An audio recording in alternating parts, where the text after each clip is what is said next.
Panahon na para ipasa ang Students' Rights Bill sa Kamara. Ayon kay Kabataan Party List Representative Raul Manuel, ito'y matapos mag-viral ang video ng isang principal na pinapagalitan ang mga graduating students sa Antique. Nagbabalik si Zandro Ochona.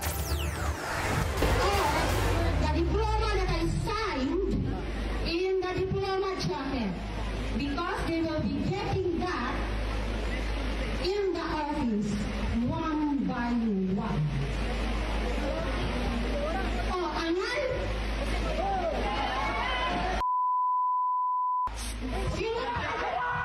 Viral nitong Holy Week ang video na ito ng school head sa isang paaralan sa Lawaan, Antique matapos paghubarin ng kanilang suot na toga ang ilang mga mag-aaral. Hindi raw kasi ito ang prescribed na kasuotan para sa graduation.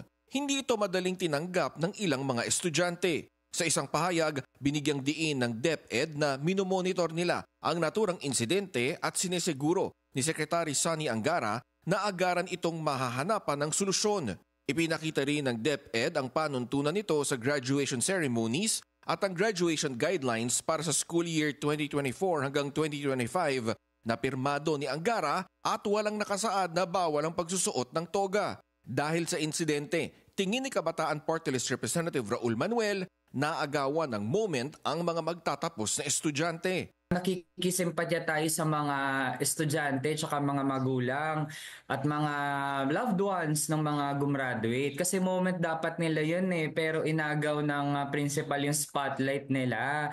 Nag-astang diktador dun sa graduation. Tila naangasan din ang mambabatas dahil sa banta ng principal na ipapapulis ang mga kabataan. We intend to not let this pass. Dapat lamang in terms of legislation, dapat mapasa na ang isa sa mga priority bills natin, yung Students' Rights Bill, para mas demokratiko, mas maayos ang pamamalakad sa mga paaralan natin.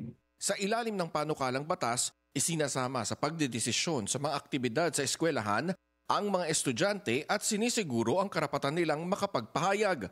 Bawal rin ang diskriminasyon.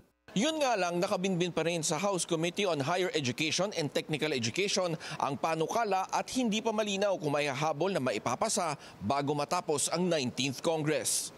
Para sa agenda, Zandro Ochona, Billionaire News Channel.